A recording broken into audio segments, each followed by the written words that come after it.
I was out at a gig last night and I came back and I was like really thirsty, so I chugged a can of Pepsi and it was just exactly what I needed. Went to sleep fine, woke up with horrendous heartburn and just feeling absolutely shit, and I couldn't get back to sleep for hours and just felt all bloated all day. And it was Pepsi Max you were drinking? Pepsi Max, aye. I think it's maybe just because I pretty much chugged it. No sugar. No, so I don't know how you had heartburn with that, mate, but how dare you blame Pepsi Max for any ailments? Must have been something you were eating. Certainly not been Pepsi Max has done that to you. In fairness, we were out at an Asian restaurant and I had kind of spicy chicken, so that's probably exactly what it was. Nothing to do with the Pepsi Max whatsoever. How dare you? And the stadium erupts in red, white and blue. You've never seen anything like it.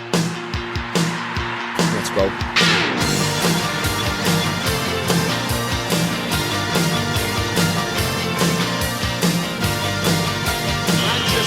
Brace yourself. Rangers are coming! Hi everyone and welcome to the next episode of the I Ready podcast. As ever, I'm your host Derek. With me is my co-host Dave. It's been a while, but finally we are back.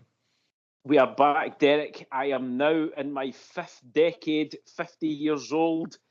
I've been away celebrating my birthday. I've been away on the other side of the world. You've been away down in the Canaries. It's been very busy. There's been a lot of games. There's unfortunately these things happen that we couldn't be here, but life sometimes gets in the way. But we are back, and unfortunately we've not got much cheer to talk about, have we?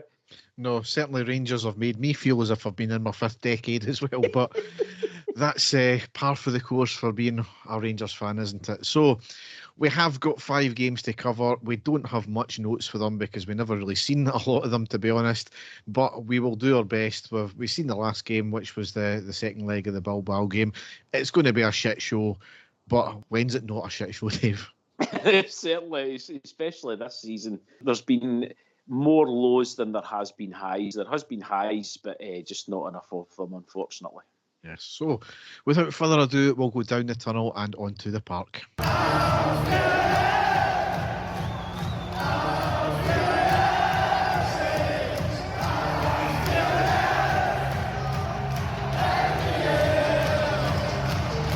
So it would be remiss of me not to cover this first. In the downtime that we had, it was the 30th anniversary of the passing of Davy Cooper.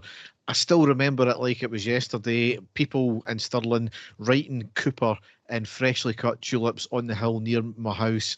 I was too young to see him play. I've seen videos of him play. Davy was one of your heroes. You've seen him play. I mean, to think he was the same age as I am just now when he died is absolutely frightening. No age at all, but what a legend. He certainly was, and I can't say any more than what all the professionals that played alongside him and played against him said about him. He was classed as being one of the greatest Scottish players of that generation, certainly one of the most skillful players and a Rangers man through and through as well, Derek. So yeah, it's really scary to think that that's been 30 years now. It's passed in a flash, and it's just great that we've got the internet now and we've got social media, because there's so many videos and clips of some of his goals and skills out there that even people that weren't born when he was playing can go back and see how good a player he was.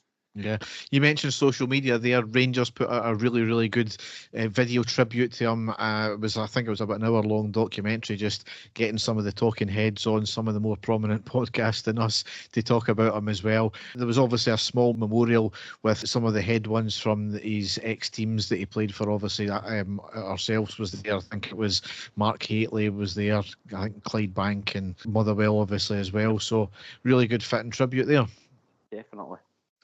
So the first game we've got to cover, Saturday the 29th of March. It was a 3-1 win away against Dundee in the Premiership. Dave and I weren't out the country at this point, but we were both on respective nights out.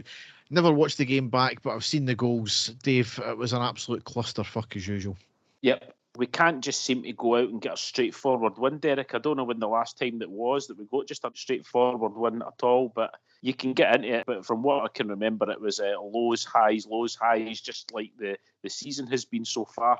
I keep saying it, all I'm looking for is just a straightforward, simple victory where we go a few goals up and then cruise, in the second half. But I can't remember the last time we done that. No.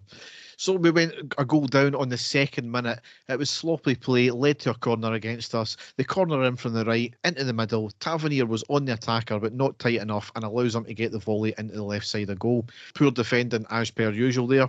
On the 19th minute, an absolute howler for Butland to allow Dundee to go 2-0. We tried to clear the ball from a long throw into the box. Dundee regained possession from 20 yards. Then Dundee put a long ball over the defence. A header from 7 yards. Butland tries to make a save. It kind of hits off him, rebounds back to the Dundee player, off Butland again, and into the on-running attacker who bundles it over the line. As bad as Butland was, and clearly he was at fault for that one there, yet again, what was the defence doing? They were just so slow to react. It's maybe not in the first rebound, but certainly in the second rebound, there was nobody there. I don't know what our defence is playing at, and I certainly don't know what Butland was playing at. It was absolutely shocking by Butland, Derek. I know you're blaming the defence, but a goalkeeper of his calibre should be mopping that up. And unfortunately, it's not the first time that we're going to say something like that as you're going over the games. Yeah. 43rd minute, though, just before half-time, we pulled a goal back from an OG. It was a speculative cross-in from the right from Tavernier. The Dundee defender sticks a leg out to try and clear the ball, but he puts it into the back of the net. So a wee bit of fortune and a lifeline there. Into the second half, Dessers did have the ball in the back of the net after a really good move and a really good finish from him as well, taking the ball round the keeper, but he was just offside as he moved forward. So often that happens, and I'll get into something towards the end of covering the games here about Dessers, but we've seen it time and time again where he does the hard work, but he's offside just because he's not reading the line. Yeah, it's been the story of his season, Derek. I think he's been offside more than the sort of goals that he scored, which is unfortunate. And it's, as you say, it just seems to be just minuscule decisions, but the vast majority of times he is, and he's got no complaints. No. Dundee had a big chance shortly after Suter was poor tracking back. Butland hesitated to come out. He eventually did. The attacker tries to dink it over him, and it went fortunately over. Butland, once again in shades, I think it was St Mirren earlier on, where he taken out the player in the box. He almost done the same again there. So just absolute hesitation from Butland again, purely out of confidence. Yeah.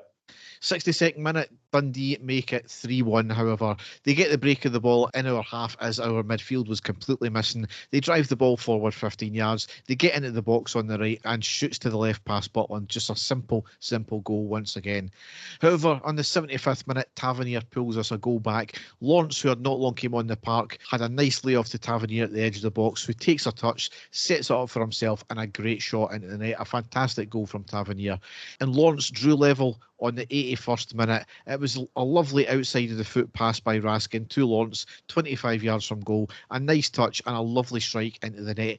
This is the frustrating thing with Lawrence, is he's set up Tavernier's goal and he's had a great goal himself as well. He's always got a good peg and a good pass in him, but he just doesn't show it often enough, does he? No, and again, injuries with him as well, Derek, have been what's really kept him back also. He comes back in for a few games, then he seems to be out for ages. But again, he's not the only one. There's loads of players in the team that we can say the same things about. Yeah. And just when we thought the game was going to finish 3 each, up steps Dessers, that man, on the 93rd minute, pretty much the last kick of the ball, and he scores to make it 4-3. It was a long ball up the park from Tavernier, a header by the defender, but he only plays it backwards towards his own goal, into the path of Dessers, who had a really, really nice chest down to take it to the right-hand side of the goal, and one touch flicks it past the keeper. Such a hard goal to do. He kept onside, and he scores the harder chance of probably all the chances he had that game, which that's what makes him such an enigma. But absolutely bedlam in the stands. We still knew that the league was over at this point, but it was just a good feel-good moment to bring the goal, to bring it back to 4-3 and win the game in the last minute.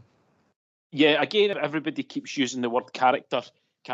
Barry's bringing character and stuff like that. I don't want character, Derek. I just want a straightforward victory. I keep saying it. It's, as you say, it makes it dramatic. It's great, the euphoria at the end. That's fair enough, but we can't keep going 2 and 3 goals behind every game or losing the game by two goals. It's not sustainable. Thankfully, we managed to get over the line in that one, but it's heart attack stuff, isn't it? Yes, absolutely. So, the next game we've got to cover, absolutely shambolic. Saturday the 5th of April, it was a 2-0 loss at home against Hibs in the Premiership. Dave, both you and I never seen this game at all, and you've got a wee story about it. Picture the scene. So I am in Florida. We are in Port Canaveral. I'm just about to go on to the cruise ship. And in the cruise port, there is Wi-Fi. I've not got my data switched on. So I am following the game in the first half. I see that we go 1-0 down. And we board the cruise ship and the Wi-Fi goes down completely. And I didn't find out the final score of the Rangers game until the following day. So I had no idea what had happened after that.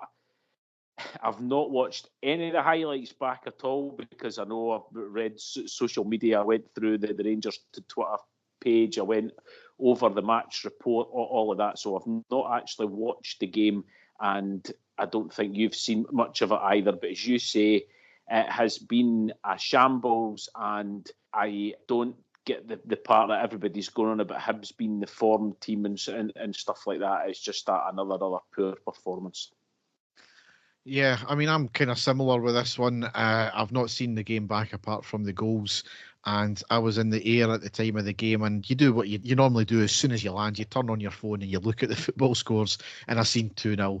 And it didn't surprise me in the slightest. We're playing at home. We're in a bad run of form at home. Hibs hadn't been beaten in, I think it was 15 games in the Premiership. So they were in the informed team. You thought we might get a spark for something, but no. Absolutely nothing from the team. We apparently played okay in the first half, apart from the diabolical goal get into, but we were absolutely atrocious in the second half. So, yeah, that's par for the course. The goals it's themselves. 8th minute, Butland completely at fault again. It was a shot from outside the box, found its way through a crowded box. It was right at him. He got his hand to it, but it goes right through him. Just, I don't know what he's playing at now. He's just off the boil. I don't know if it's a confidence thing. I don't know if it's the fact that he eventually never got selected for the England team, and that's when his form seemed to dip. Yet his form really seemed to dip when his wife had his last baby there. So I don't know if it's the sleepless nights. I don't know if it's confidence. The guy is a good keeper and he can pull out good saves, but I don't know if it's a crisis of confidence or what, but he's a player that really should be moved on in the summer. However, the second goal was on the 69th minute. It was a long ball from the left side on the deck to the middle, about 30 yards from our goal. The ball was then played in behind the defenders. The Hibs attacker ran on to collect it, drove it forward and shot just outside the box through Butland's legs. Poor defending, but again, absolutely terrible keeping. And that's all I've got for this game because I never bothered to watch the game back. I was too pissed off, Dave. Yep, no, I think the vast majority of us were as well. Derek, when I saw what the final score was, when I saw once again that a player like Martin Boyle, there seems to be certain players in Scotland that love scoring goals against us. He's one of them. A player that we should have just bought a few seasons ago, just even to stop that happening, Derek, because he just seems to score against us constantly. It's the same with Simon Murray now at Dundee. He scored against us every single club he's been at, a real thorn in our side. Again, if everybody's going on, I realise that Hibs, they've set a record for the amount of wins that they've had in their history, so they really are in form, but we should still be able to beat Hibs, Derek. We should still be able to defend properly.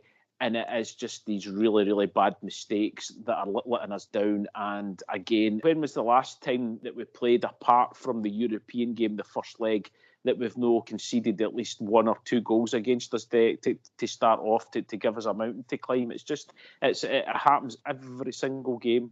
It really does. And Hibs were able to handle anything that we threw against them. And in the end, reading but what I read, Hibs actually saw the game out quite comfortably because we really didn't lay a glove on them, and that's shambolic for us. Yeah. I mean, apparently Barry read the riot act to them and he's kind of said in the presser, he's kind of threw some of them under the bus as well. And he says, I know I've got to make big changes now. The players know who it is and it'll not be pretty for going forward, but I know what I have to do now. So that led into the next game, Thursday the 10th of April. It was a 0-0 draw at home against Atletico Club Bilbao in the Europa League quarter-final, leg 1. Now, before we get into the game, the Union Bears had organised a street party at the Copeland Stairs. I've no idea why, to be honest. I don't know. There was no as if there was a good feeling about the club just now, so for a street party. However, there was pictures beforehand that there was a Rangers official and a UEFA official removing bunting and Union flags from around the stairs. Of course, this again drew the ire of some in our fan base slamming the board. I mean, it's got fuck all to do with the board. Firstly, the bunting had been put in place across the stairs, so it's not very bright. It's a health and safety issue. Secondly, and probably more importantly, it's been well documented, UEFA take control of the stadium and the curtilage around the stadium during UEFA sanctioned games. So folk at this stage are really just looking for any excuse to have a moan about anything these days. And I said it earlier on in a text to you before we went on air, Dave, about a fan moaning that Daniel Farke mentioned something about they've been put under restrictions for the Leeds January transfers. So people reading into that, this is a bad sign. Does this mean the 49ers group are going to put sanctions on us and they're going to restrict us? For fuck's sake, just get off the high horse and just read what he's actually said, So everybody's really looking just to have an excuse to moan these days, I think, which is no unlike me, to be honest. So. Are you sure it wasn't you that put the post up there? However, the big news from the starting lineup was Butland had been dropped for Liam Kelly. So not before time. I think it had been coming at a long time. He just hasn't played well at all. Too many mistakes. We've said it before in previous pods and on Twitter. The fact that if he doesn't cost us a goal, he nearly costs us a goal every single game now, if not two. So, but when we lined up this game, Kelly, Balogun, Proper, Sterling, Ridvan, Rice, Raskin, Tavernier, Hadji, Dessers and Cherny. On the bench, Butland, Barami, Barron, Curtis, Igman, McCallion, McCausland, Maguire, Insiala, Danilo and Jefty. So Dave, you tried to get Wi-Fi, didn't you, for this game, but never got to see the game at all? Never got to see the game. I was in constant contact with you. I was refreshing Twitter constantly, or X as it was. I was in the middle of the Caribbean Sea at this stage, Derek. That was actually my birthday, so it was a big celebration for me. But I did say I think it was 3 o'clock in the afternoon over there, I said, right, I'm away down to Sports Bar to see if they can try and find it on one of their sports channels. They couldn't do it. So I sat at the bar, I had my iPad, I had the Wi-Fi, and I just sat and got drunk and was constantly refreshing Twitter and just trying to get the game somewhere, but I couldn't do it. So it was basically you, Derek, and Twitter and some other friends that were keeping me updated constantly as to what was going on. It was quite funny because there was a point which we'll get into later on. I text you, stand by in one of the texts because nobody had a clue what was happening. And you did comment back to me. It's like one of the old school reporters, stand by, everyone. That's right. Yep. But anyway, I watched the game in one of the bars in Los Cristianos, the 19th hole, which was a good wee bar. The game plan got torn up pretty much straight away when Proper got a straight red card on the 13th minute. The referee gave a yellow. VAR told him to go and check the screen, and it was upgraded to a straight red. It was a clumsy challenge. The player was about to unleash a shot just as he kind of tackled him as well. It was a red card. I'm not going to have any arguments at that. However, I have seen them given as a yellow, and clearly the referee thought it was a yellow as well. But the ambiguity comes in is the fact that the ref had already made an on-field decision. And for me, it wasn't a clear and obvious error. So it's effectively VAR then re-reffing the game, which isn't meant to happen. So the whole VAR thing is lost on me because it's selective when it gets used and not. and as we'll get into shortly with the return leg, when VAR should have stepped in, they didn't. Do you know what I mean? So I'm like you, I'm completely lost as to how VAR's getting used, when it's supposed to be getting used, when it's not supposed to be getting used. I'm completely up in the air with the whole thing now. I've got no idea. No. Bilbao, as you would expect from there, they were on top most of the game. They were really, though, not doing much in front of our goal, despite having 19 shots. Only 3 of them were on target. Granted, we never got a shot on target all game. They had 40 touches inside our box and 71% possession. Bailey Rice went down in the 56th minute when he was down for nearly about 10 minutes. The cameras never went to him. Nobody knew what initially had happened. Everybody was fearing the worst, given the cameras weren't panning to him. However, the players didn't look overly concerned. It wasn't like an Ericsson thing at the Euros or World Cup or whatever it was. So it turns out that he's headed the ball, and in the process, he's kind of the momentum of the ball was kind of slammed his jaw right into the shoulder of the Bilbao player. It looked a sore one, a really big shame because he was playing well as well. We did go 1-0 down, or so we thought, on the 76th minute after some sustained pressure. You kind of seen it coming. Kelly made a great save, but their player scores on the rebound. The game was then stopped for VAR. There was some sort of flag of offside. Now, this is where it gets controversial. The goal was ruled out for offside. However, in the passage of play, it was deemed to have hit Sterling's hand. Now, it did hit his hand. However, he knew nothing about it. The ball was falling. It didn't change the direction of the ball, and he never moved his arm at all. But the decision was give a penalty. So this is where it's absolutely completely baffling. It shouldn't have been a penalty. I mean, I've never seen them rule out a goal and then to pull it back for giving them a penalty as well. So it's bizarre at best, completely made up by the officials by the look of it and the way they went about things. I don't get it at all. No, as you say, I've never ever heard or saw anything like that before. They use it to disallow the goal, but then at the same time can go back and award a penalty. Absolutely bizarre. Really, really bizarre. And as you say, at this stage, we're fearing the worst, aren't we? Aye, but it's not only that. It's that whole process seems to be being made up. But it's completely forgetting the fact it should have never, ever been given as a handball in the first place. So I really, really don't get it. The kind of, for me, the whole idea of corruption goes out the window, because if they were corrupt and trying to get Bilbao through, well, then they would have just ignored the offside, surely, and why make up the whole penalty situation? But it should never have been a penalty because his arms were outstretched. It was not as if it was in an unnatural position, and the ball just hit off him. So the handball rules are absolute shambles as well. Yeah. However, up steps Liam Kelly and saved the penalty with his outstretched legs. Fantastic save and justice done right there. Yep, absolutely brilliant. The biggest cheer of the night for the home supporters. And at that stage, we were up against it. But for him doing that, I think going by what I was reading between the lines, it was giving the supporters something to hope for and thinking that maybe something could spur us on in the last 10 minutes to try and go on and get a goal, but unfortunately it wasn't to be. And then pretty much the last note I've got here, Sterling went off on the 90th minute with an Achilles problem, and it's going to rule him out for a very long time. It looks like it's not looking good. Never is when it's an Achilles, could be, I think, up to a year. So really, really not good again. This is one of these things, another player who shows potential. He's a really good player, almost like a utility player where you can flit him into any position and he plays well. But he's just injured so often. And I don't know if that's just pure luck with the type of injury he's getting, or it's just another player that we've got and his body isn't, despite being quite a bulky guy, his body isn't up to the rigours of being a footballer. But so that was really 10 minutes injury time. So that meant basically we played 90 minutes with 10 men and 10 minutes with 9 men. So ridiculous, that one there. But given the circumstances, it was a fantastic, gritty performance from the players.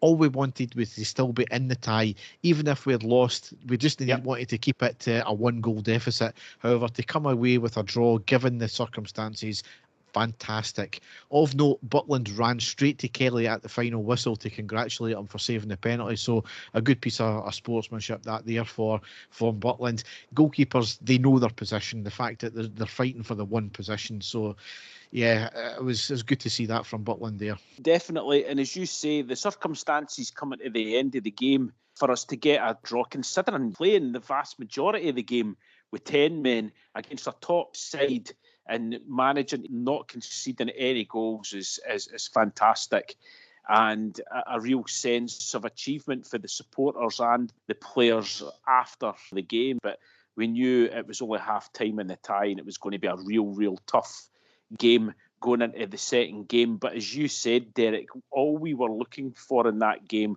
was to make sure we had a fighting chance for that second leg, and we certainly did that. Yeah. So a wee bit of good feeling back in the club, as much as it can be at that point, led us into the next game, Sunday the 13th of April. That good feeling went away because it was a 2-each draw against Aberdeen in the Premiership. So I was back in the early hours of Sunday, so I watched the game live. I was absolutely shattered, so I couldn't be bothered taking notes or doing a post-match for this as well. So Kelly did retain his place. It was really, though, another diabolical performance from the team. 31st minute, Aberdeen went 1-0 up. McCausland gave away a free kick, which he got out his first booking for. The free kick was just outside the box on the left corner, right into the top left corner. Kelly got a hand to it, but he couldn't keep it out. It was only a 3-man wall. Kelly may have done better both in setting up the wall and his positioning for that one there. Good opportunistic free kick, so can he take that away from Aberdeen there? 40th minute though, McCausland saw red. He was having an absolute shocker of a game. He had the poor early yellow. He was giving the ball away a lot. He was not up to speed. He was all over the shop. A couple of more clumsy challenges and a final one where he lost his man down the left side in a lunge from behind. It wasn't a dangerous challenge or anything. It was certainly a yellow card worthy though.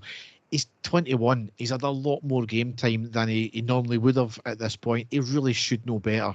And I can't imagine he's going to be with us much longer. He's had an abundance of chances. He's really not shown at all. Maybe not so much a fault on his because he was thrown in, especially last season, but it certainly was a tactical mistake from Barry keeping him on when he was already on a booking and he was all over the shop there. He's one of these guys who, as you say, he was brought into the team because we had basically no right-sided wide players. Philip Clement brought him in more for positioning, and he did have a few good games for us, but he didn't have any consistency at all. And then for that stage on, he's been in and out the team. We've not seen him for a long, long time. He was back on the bench and then he was thrust in there.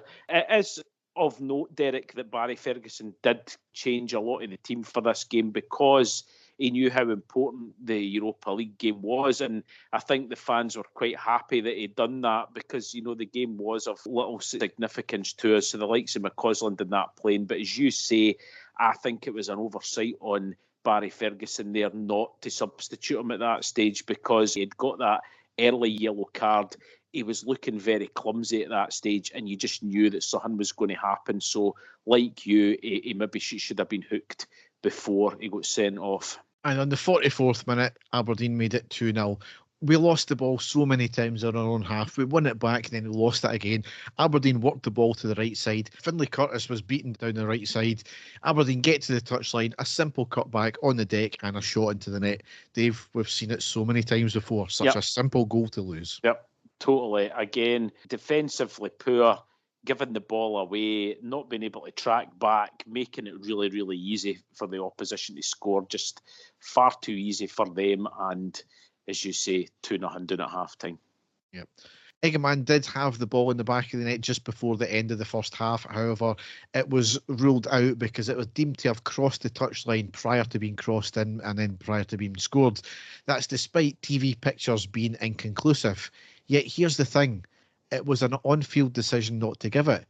So it wasn't the same thing as what happened in the Celtic game against Hibs when they scored a goal to equalise and it was then ruled out because it was a VAR decision, that one there. So basically the exact same incident has been refereed two different ways here. Yeah. With Celtic allowing the goal to stand on the on-field decision and then ruled out with VAR, whereas ours was ruled out with the on-field decision, which meant VAR couldn't check it. So that's not really fair, is it? We will get into that Celtic issue more in the news as well. Into the second half, Eggman, though, did make it 2-1 on the 49th minute. It was a long ball up from Kelly, knocked on by the head of Curtis to Eggman, who picks the ball up on the outside of the box, skips inside, past two defenders, and shoots at the edge of the box and into the net. So a really good goal, that one there. Yep, very good, yep.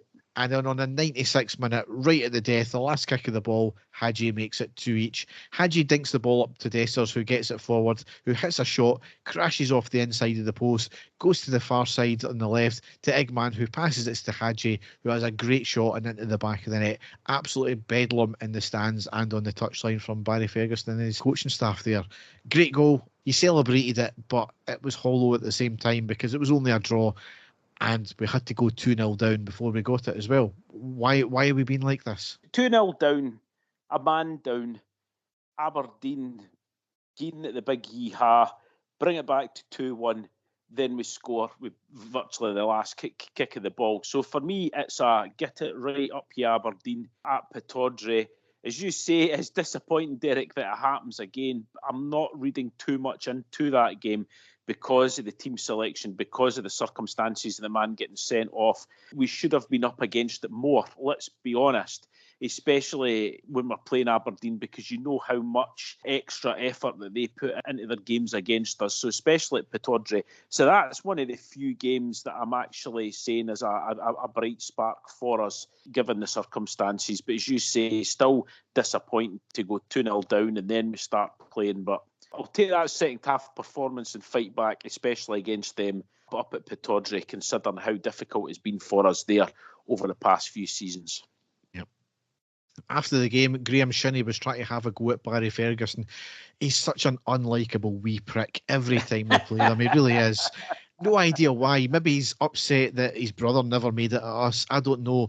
What made their comeback sweeter was the fact that Aberdeen fans were singing the Barry Ferguson song when they went 2-0 up as well. So that was a good get it right up them to them. Couldn't have happened to a nicer team. So it leaves us into the last game we've got to cover tonight. It was Thursday, the 17th of April. However, we lost 2-0 away against Atletico Club Bilbao in the second leg of the quarter-final, which meant we lost 2-0 on aggregate as well. Well, I'm only going to cover a couple of bits and pieces of the game here. We lined up Kelly, Ridvan, Tavernier, Balogun, Suter, Jefty, Raskin, Diamandi, Hadji, Cherny and Dessers. On the subs bench, we had Butland, Maguire, Barron, Barami, Insiala, Igman, Danilo, McCausland, Rice, Curtis, Hutton and McCallion. So maybe not the team most of us would have went. Certainly not with Dessers again. He's been a wee bit off the boil as well. I would have obviously had Igman up there, but who are we, Dave? Who are we? I know. 12th minute, there was good play from Bilbao, worked the ball to the left side of the box. Kelly comes out to block it and does so. He was out of position at this point, comes back out to Bilbao, who shoot, and it was effectively blocked off the line by Tavernier. Now, we're talking about referees in the previous game. This was a decision that I still cannot get over. On the 16th minute, Dessers was through on goal, clearly had his shirt pulled to the extent that it was ripped, prevented him getting the ball, and he went down. No penalty was given. Seemingly no VAR check was done as well. Also, it was a goal scoring opportunity. No attempt to play the ball at all. It was clearly a red card as well. The double jeopardy thing doesn't count when it's a clear goal scoring opportunity and there's no attempt to play for the ball. Dave, that's a game changing. We'll obviously still have to score the penalty, but them going down to 10 men is a game changer, just like the first leg was. I have been raging, Derek, at certain pundits on the TV who have went on about Rangers didn't deserve to go through, Bilbao were the better team regardless, and discounting that whole episode that happened there, because they should have been down to 10 men. I mean, what time did you say it was, Derek? 16th minute, did you say? So that would have been 74 minutes that they would have had to have played with 10 men. So potentially us going 1-0 up at that stage, playing against 10 men, that would have completely lifted our whole team, completely lifted it. It would have took pressure off the defence instantly, and it would have made the rest of the team attack more. I firmly believe that, 100%. And how that was not checked by VAR, I do not know. I don't know any reason why that hasn't been. It's quite clear that he's had his shirt pulled back, and as you say, to the extent that it's completely ripped the whole sponsor off the shirt. I don't know what more Dessers can do to plead his case, because he was right up at the referee. The evidence was right in front of him, and absolutely nothing given. The referee wasn't interested. It's absolutely shocking, completely unjust for us, and as you say, completely game-changing for us, and potentially it has knocked us out of Europe. And I don't care what anybody says, Atletico were the better team. Going on but what you're about to get into, no wonder with injuries and stuff like that Atletico were the better team. But if we'd have been playing against 10 men and 1-0 up earlier on, it would have completely changed the game, 100%. I don't care what anybody says. I don't care what pundit and the Scottish media, what they say about it, it would have completely have changed the game for Rangers in their favour. I mean, it's not sour grapes, and you can say certainly that, yeah, Bilbao were the better team over the two legs, but it's these game-changing decisions, and you can almost forgive a referee for not seeing something. But when you've got VAR there to back it up, that is what is the most baffling thing. I don't get it. And to make matters worse as well, Dessers kept on complaining to the referee. In the 19th minute, he gets booked for complaining about it. Simply incredible. I don't know, though, that he was fouled, he was impeded. It didn't help, though, Dessers, the way he went down, because he seemed to take a couple of steps and he kind of theatrically went down. So I don't know if that was playing into the referee's mind. But again, VAR has got to back that up. We've seen so many takes about this as well. Marvin Bartley, he was on Super Scoreboard and he phoned in. He wasn't a pundit at the time, but he actually phoned in when they were talking about this.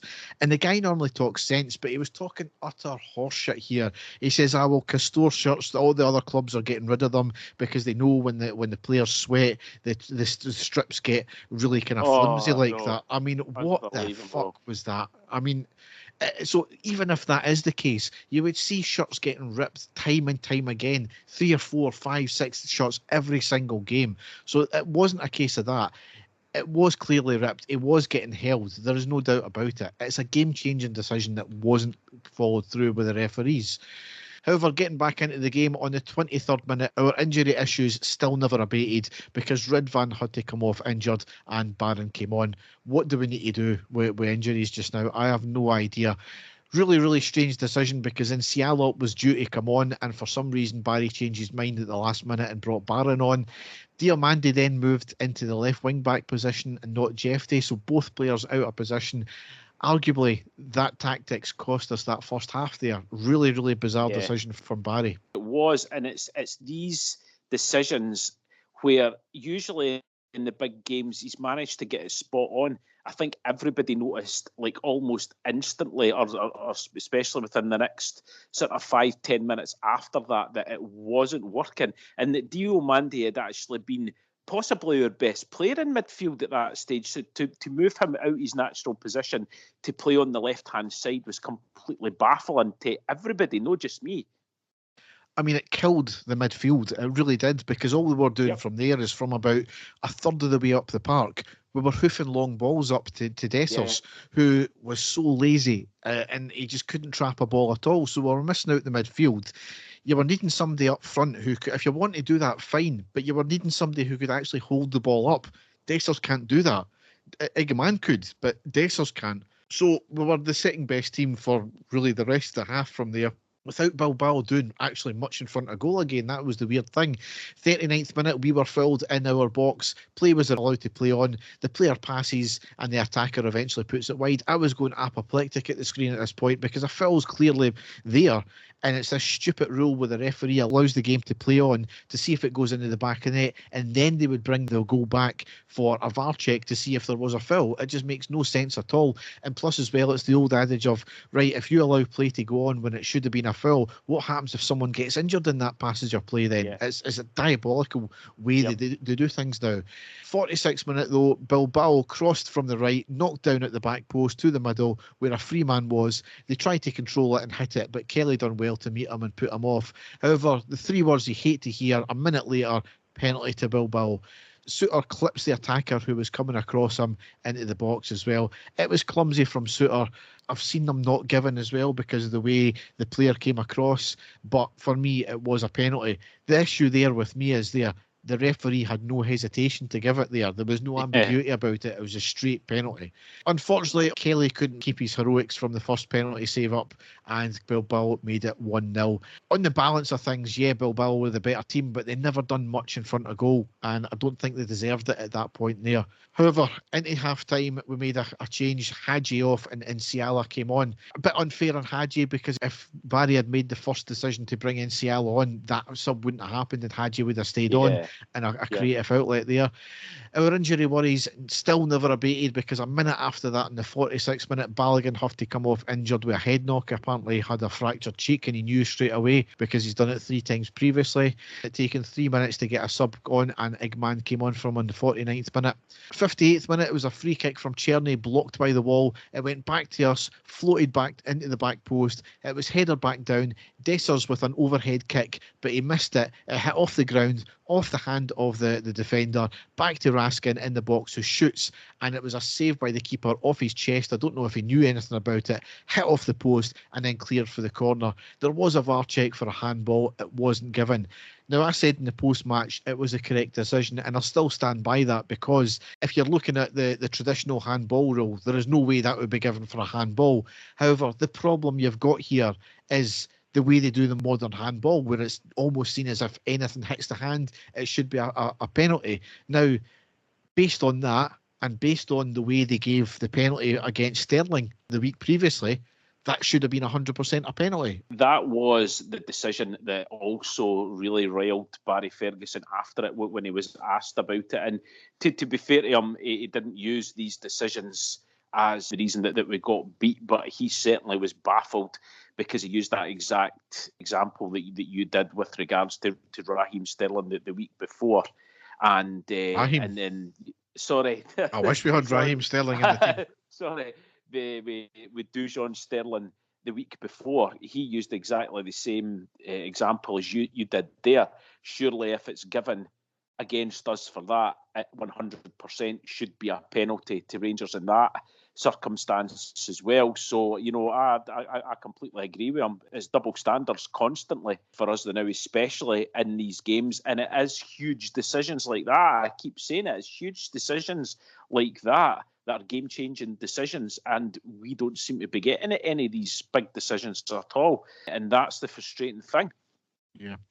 However, on the 80th minute, any of our hopes were extinguished because Bilbao went 2-0 up. We lost possession in their half. They worked the ball to the right, a cross into the back post. Tavernier, as usual, caught in no man's land and allows Williams to drift in and header it into the net right through Kelly. People were saying Kelly should have been doing better. It was a powerful close-range header at a difficult height. The bottom line is, you stop the cross and you mark your player. It doesn't happen. Now, fair play to Tavernier. He came out after the game and he did hold his hand up. That goal was completely on him. He was too busy trying to organise things. Now, it's annoying because he actually played really well up until that point. However, I don't see what he was organising. Players should know what they're doing in these positions when the ball's coming across. And it just so happens, how many times have we lost a goal like that because Tavernier drifts off his man or doesn't track the man and allows him to get in behind him and score the goal like that? It's happened once too often. We're paying the price now for that type of thing happening so often. At that point, they completely killed the game. Even if we pulled the goal back, they would have just shut up shop and it would have completely, nullified what we were trying to do. But I think we went to, at this point, 85th minute, we went to, I think, 3 strikers on the park. Czerny and Diomande came off, Danilo and Barami came on, but it meant nothing because 2-0, game was over. It was really poor by James Tavernier, and it was the fact that you saw just about 2 seconds before that, Tavernier glancing round to see where Williams was. So he knew exactly where he was. He knew that he was too far away from him. That would have given him time to get on his man, but he didn't. And he left him there, and that's exactly where the ball was played in, and for him to score. So for me, Derek, that's completely on James Tavernier. I know he put his hand up there, but it was really, really poor defended by him. And exactly like you said, he'd actually had a fantastic game, I feel, playing as that sort of right-hand side of the centre of defence, but it was just poor marking by him. If he'd even been a foot closer to him, I don't think he would have been able to get the power on that header at all, and I don't think he would have scored. So I just really, really poor mark and game over at that stage. Yeah, so that's how the game ended up. 2-0 to Bilbao. As I said, over the piece, they probably deserved it, but there was mitigating circumstances, obviously, with the straight red in the first game, the non-penalty and the non-red cards in this game as well. I find it hard to criticise the team in Europe this season because they have been exceptional. That it has been the one shining light, and I know people are going to turn around and say, oh, you're celebrating mediocrity, but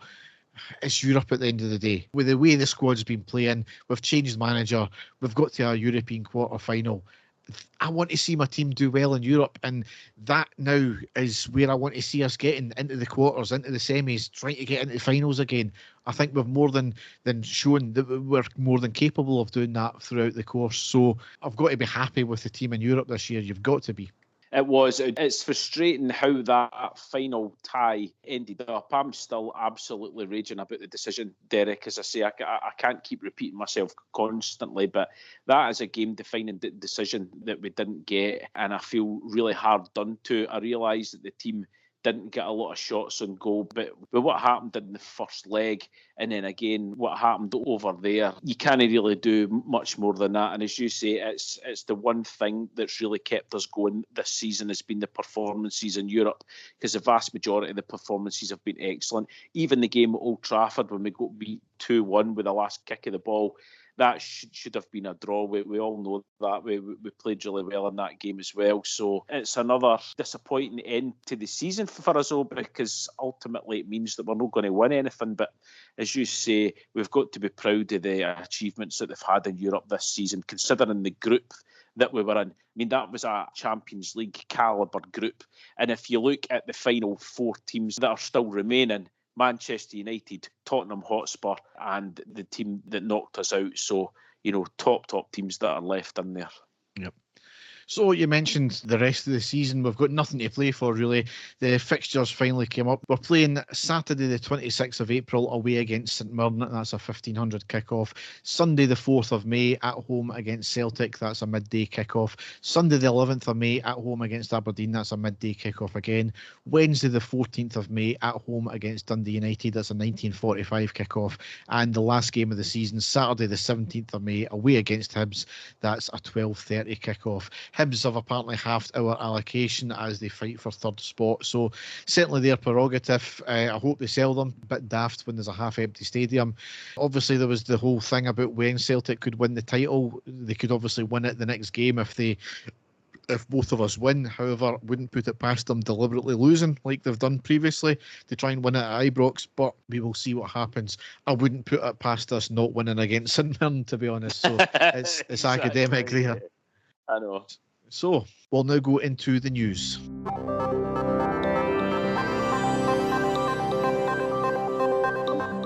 So a fair few stories to cover here. I'm going to get a bit ranty as well on some of them.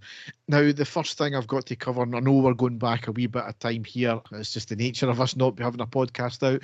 Rangers hosted their first iftar celebrations at Ibrox, part of the Everyone Anyone campaign, and it was arranged by the Scottish Asian Business Chamber, who are reaching out to Scottish football clubs for support to learn about Ramadan. Now, agree with the particulars or not, the club, as they've said in the supporting video to go along with it, it's all well and good saying that we're everyone, anyone. We have to be seen to be demonstrating it as well.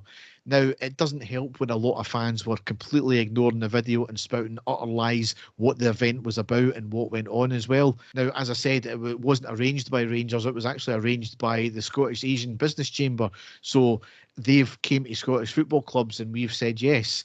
It does, however, drive the conversation about, well, is the club going to open it to other areas and other religions too?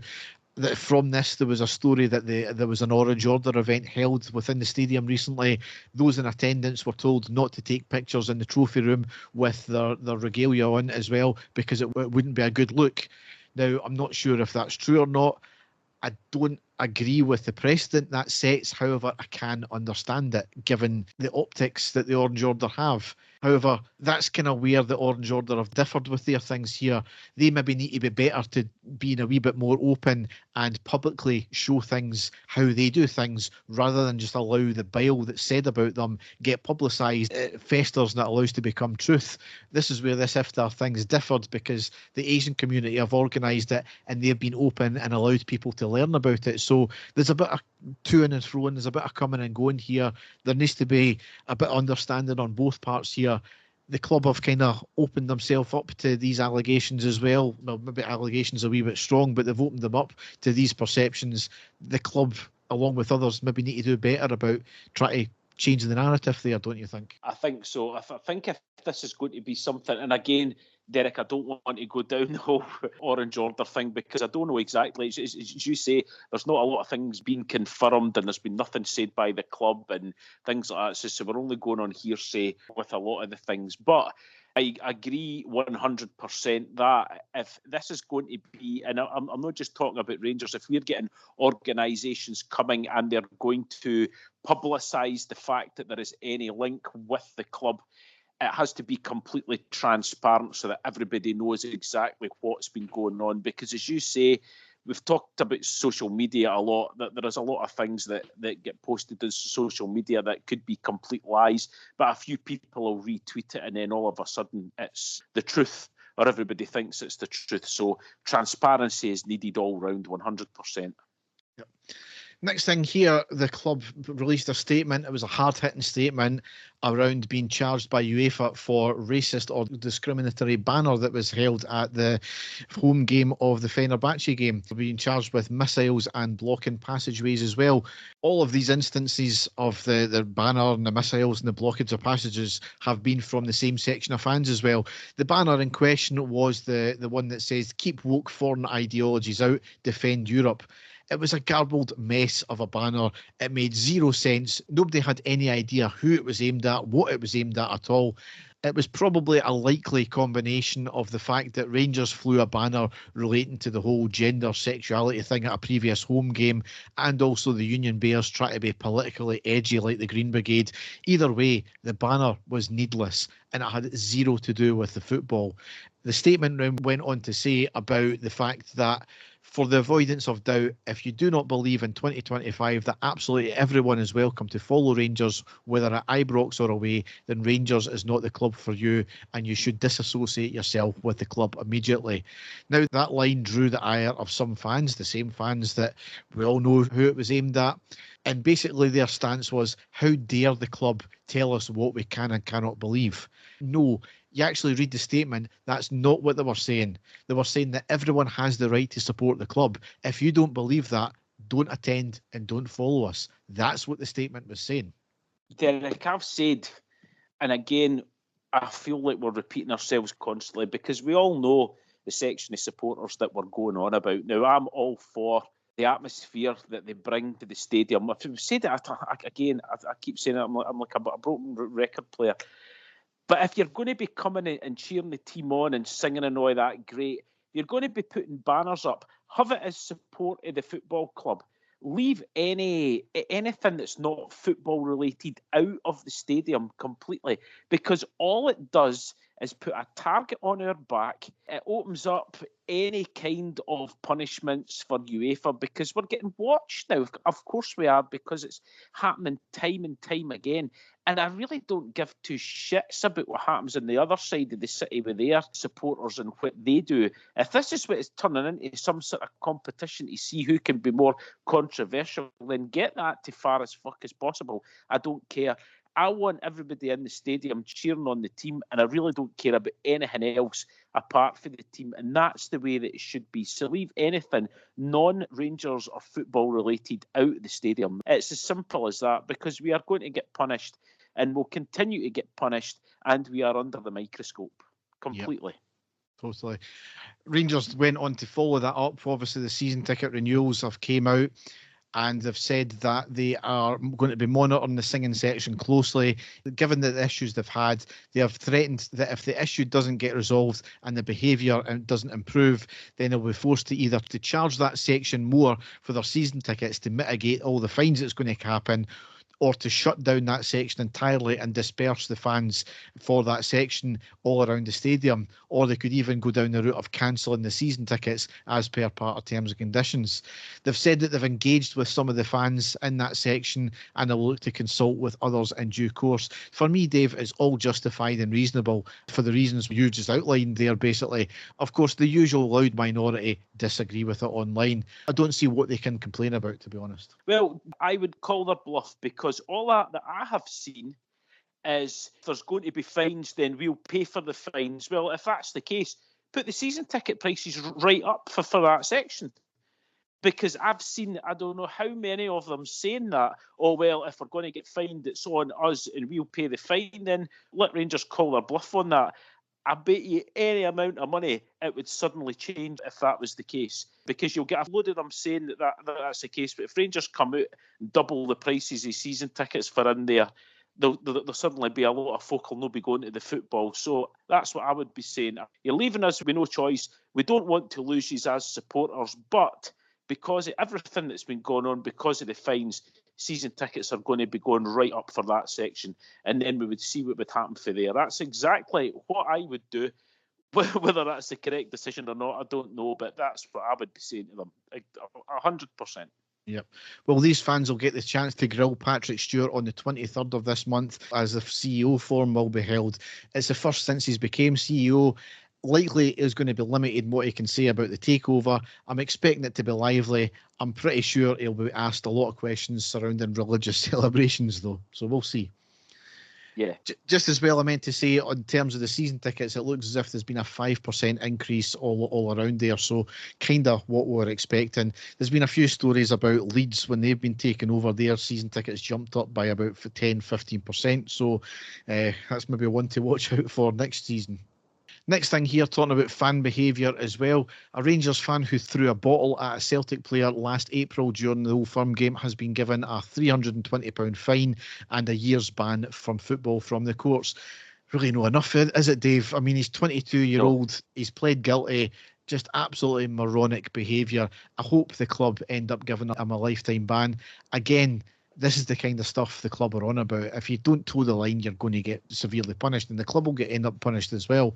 Celtic fans are not without sin as well, despite them claiming otherwise, because today a 21-year-old fan who threw a vape at Tavernier during a game last year as well has been ordered to do 180 hours unpaid work. Again, not really a deterrent, is it? It now comes down to the clubs, Derek. As you say, we can only hope that the clubs now put their punishment in and these fans get lifetime bans, because they don't deserve to be taking a ticket from a well-behaved supporter that could have been there supporting the team. So absolutely no time for them whatsoever. No. Next thing here, the SFA have instigated talks with Rangers, Celtic and Glasgow City women's teams about ground sharing a new stadium. Early in the talks just now, it would see that two teams play on the same day, with the third team playing the next day. So it makes sense, as they all are paying rent, probably high rent to other places just now, which are generally too big for them as well. They never sell it out. Really, though, it all boils down to cost. Who exactly is going to pay and how much is it? Because they're talking about a new stadium here, so where's it going to be as well? So certainly interesting, a wee bit forward thinking from the SFA, but if it's their idea, they want it to happen, they need to stump up some money, but they've got no money, so I don't see it happening anytime soon. No, definitely not. No. Just a last bit about season tickets. We've also partnered with V12 Retail Finance to offer instalments over the season. So it'll be either 6, 9 or 12 months it can be paid up with. Celtic and Hearts and Aberdeen already do this with V12. I think we actually had similar with another company in previous seasons, but I think this is a wee bit more flexible with giving the 3 options there. So that's good for fans. Next thing here, Dave, a bit of humour. Watergate, once again. Cherny has got off with a warning from the SFA. I can understand why they gave him a warning, I suppose. Yep. But no case to answer from the police, which we all knew exactly that was going to happen. Get him locked up! Get him locked up! Give it the barrel! I mean, it really shows Celtic as a club up for what a bunch of petty arseholes they are, considering we know it was them that complained to the police. Of note, though, Dave, this is where the humour comes into it. The match-worn shirt from that game for Cherny ended up going for £24,000.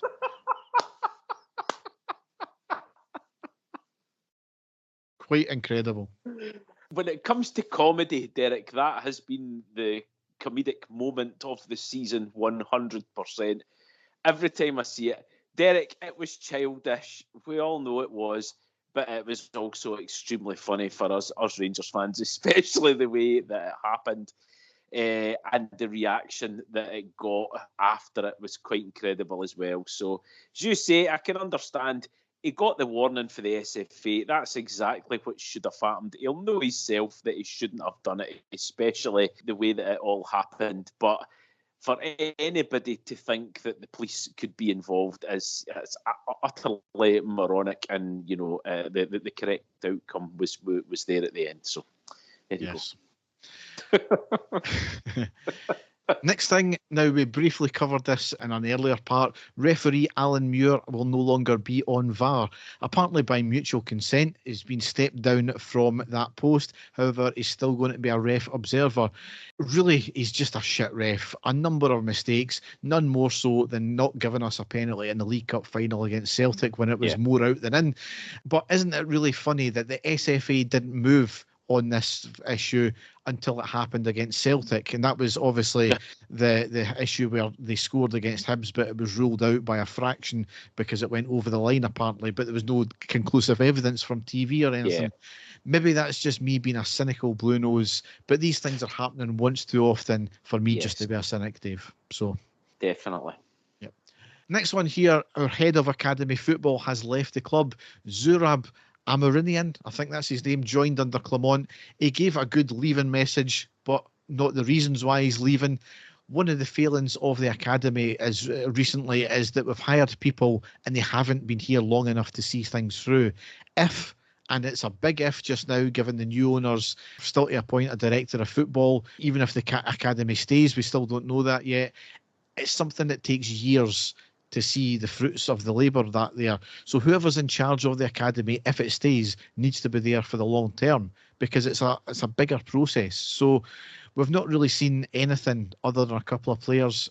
It's not good enough at all. The academy team are not playing regularly enough, obviously, where there's no Lowland League, no Reserve League or anything. So it's something that we need to have a big consideration for going forward. There needs to be a complete overhaul, Derek. The whole thing that they're not playing any competitive games apart from cup games isn't good enough. The actual flow of youth players coming through has been absolutely zero. I mean, even the likes of Bailey Rice, he's not from our youth academy. We got him from Motherwell, so it's really, really poor. There's no any standard coming through whatsoever, and there needs to be competitive games for these young guys to be playing, and there isn't at the moment. So it's a shambles from top to bottom, and it really seriously needs to be reviewed and changed very quickly. Yes.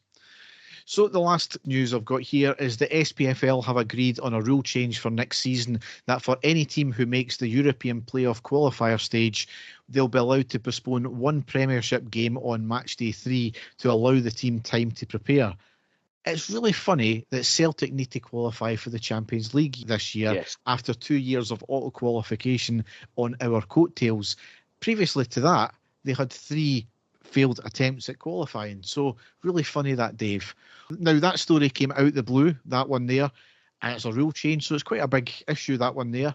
Also, on that same day, completely out of the blue, the whole thing about league reconstruction came about, and the SPFL were apparently considering a 10-team Premiership.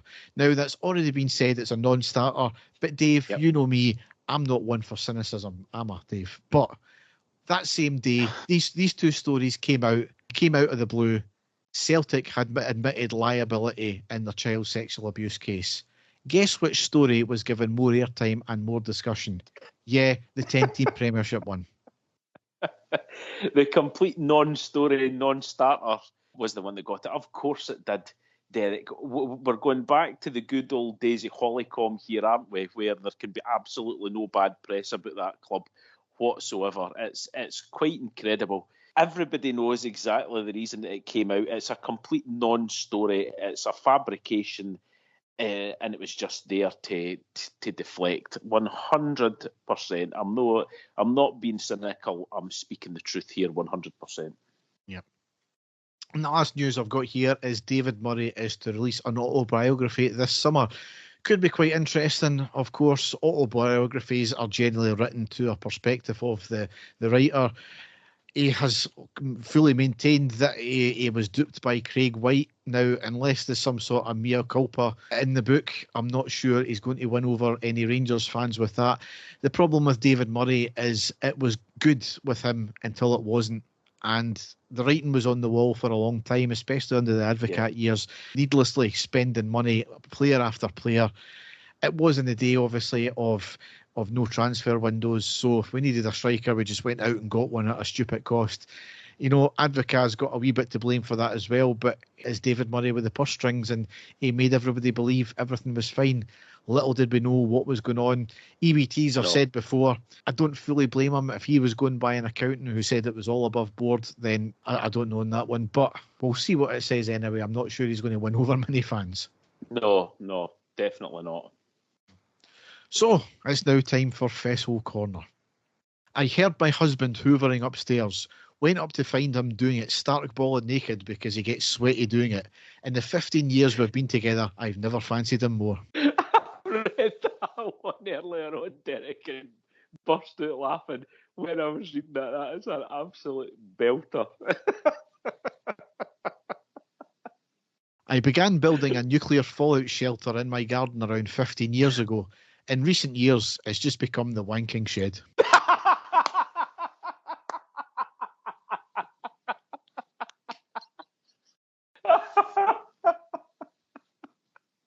Oh, dear. I had a near-death experience a few years ago. I blacked out and saw angels, stars, and the face of God before I came round again. I can't tell anyone the full story, though, which is that I was straining too hard to expel a stubborn turd at the time.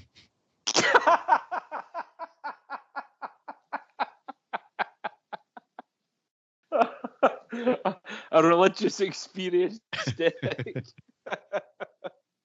I buy a copy of Escort every month. I bet the woman in the newsagent thinks it's for me. I get it for an old neighbour who struggles with computers but still wants to varnish his horn. I offered to help him with a computer, but he prefers paper.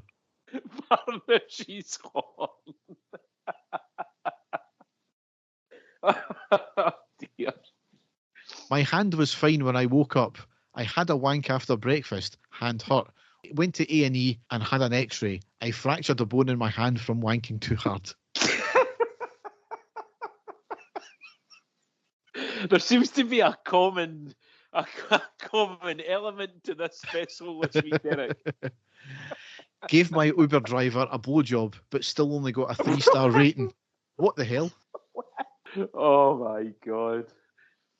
And to round it up here, Date invited me back, always going well, just had some incredible sex when he went to the loo. I thought I'd have the chance to fart as I'd been holding it in for so long, but in my desperation to be quick, I shit all over the bed and had to run off. I don't expect a call back. Oh, belter. So, on that note, we will end the podcast. On that note. So, I had a lot to cover, even though we've never seen a lot of it as well. But what can we say? The great European run has came to an end, and really, bar the Celtic game, which you can never say is a dead rubber. It really is a dead rubber. But yeah, it's really just playing for pride now, and the players have got to show something that the new owners that they're there to stay. But I don't see many of them being able to achieve that because they've been largely crap all season. Yeah, I know. I mean, I've actually been thinking, Derek, what is the mood going to be like now? I realised that Barry Ferguson will want to win all the remaining games and beat Celtic at Ibrox, but is it really going to be? Are the players going to be up for every single game, considering the way the season's panned out? I don't think they are. I think there's going to be a lot of them will be leaving, and I think a lot of them will be in holiday mode already. So I think it's going to be a pretty dire affair, the last sort of 5 games. I'm not expecting much, so we'll just have to wait and see what happens. Yeah. So on that note, all that's left to say is thanks for listening and goodbye. Yes, we will be back soon, folks. Goodbye. And the stadium erupts in red, white and blue. You've never seen anything like it. Let's go.